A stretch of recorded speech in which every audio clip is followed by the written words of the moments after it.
Hi and welcome, my name is Joshua from TAG. In today's video, I will teach on the measure of spread in the data.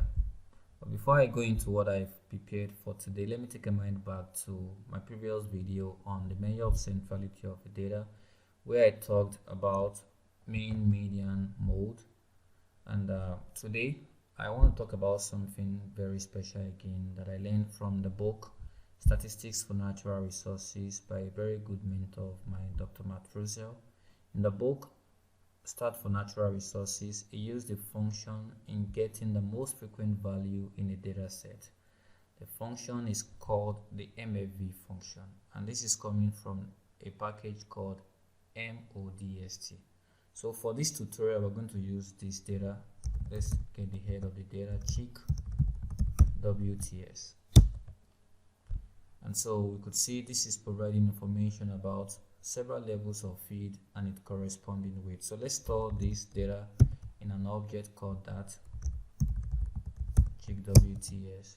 And so we have it available on the global environment as a data set having 71 observations of 2 variables. We can check the structure to be sure of the variables we have and the class these variables are. So we could see now that we have weight and feed. Weight is in its right class numeric, and factor, being a categorical variable too, is in its right class as factor. So now we need not to do anything. The next thing we are going to do is to learn how we are going to use this particular function MFV from the MODST package. So let's first activate this package for use, MODEST. So in my case, I have it, so I can activate it for use using the library function. In your case, if you don't have this, very simple, just go to install and then search for the package MODEST, and so you can install. For me, I have this, so I can easily cancel. And then let's go to how to use this particular function MFV. So let's assume that we want to understand the most frequent value of all the weight values for all levels. So we're going to say MFV, and then we say that $weight. If you run this, then we have like 5 values having similar frequency. So the most frequent values in this complete observations for the weight is 248, 257, 260, 271, and 318. So you can check this using the table function. And so you say that again $weight, and if you run this, you could see that most of it are just having just 1, but cases where we have 2 are values that has the most frequent of it all. So let's go into what we have for today, talking about the measure of the spread of the data. So let's talk first about the variance, which is the measure of the average squared distance of the observations from their mean. So how do we compute variance in R? So in this case now we will be specific, that is, we want to index strictly into a certain level. But let's have an understanding on the level, measure of spread. Let's have an understanding on the levels, unique levels we have. So I'm going to say levels, and then I'm going to say that $feed.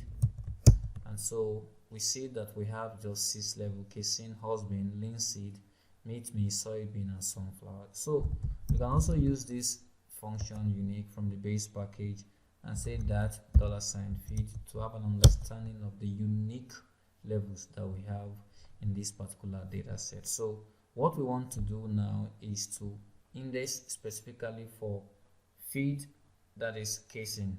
That's what we want to perform our analysis, the basic statistics we want to get on. So let's go by saying that, and then I'm going to use this square bracket, which I've talked extensively in the previous video on how to index a particular data. So then I can say that $feed, that is equal to, you can copy everything you have for the first feed and then I paste it in this place. So this is the condition, the first condition for the row, and then I'm going to leave the whole column empty. That is, I want information for the column. So if I run this, now I can see everything that belongs to casing. So to check the number of rows, Ctrl C, and then I paste n row, or let's say length, Ctrl V, and we could see that this has 2 columns. So to check the number of rows, we say n row, and then we paste it, and then we could see that it has basically 12 rows. So let's proceed and just do the basic measure of spread, how we could get the variance. So it's very simple. We say variance, and then I'm going to copy again the entire thing I have in this place specifically for casing, and then I paste this in this place. Now I need it for the weight. So the variance of the weight is what we have on our console.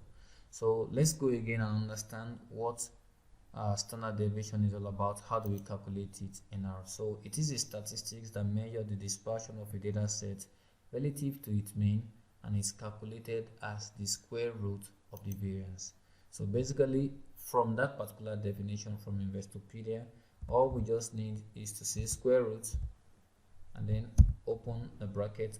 You can copy everything again that we have in line 17 and then paste it and run it, and so we could have a final answer as this. But there is a dedicated function for calculating standard deviation in R. So it is just for you to use SD, and then let's bring everything we have in this particular place, SD, for the weight belonging only to casing. So if you run this, you will see that we have similar results. So one other thing again that I'm going to talk about here is the interquartile range, the difference between the third quartile and the first quartile. So this is also very easy. All you need to do is to say IQR as a function, and then let's paste what we want to do. If you run this, this is the range. As well, you can find the minimum value, this is the minimum value, which is 216, and as well you can find the maximum value. Let's check what the maximum value is. This is 404 as the maximum value. We have an understanding that the range therefore will be the maximum minus the minimum, which is 404 minus 216. So if you run this, we have the range to be 188. There is also a dedicated function for this. So you say range, and so you paste what we have again and you run, and you could see this is what is going to give us as the range, but in actual fact the range is meant to be the difference between the maximum and the minimum. So I want to say thank you for your time. Thank you for joining me in this journey to learn R. Thank you very much.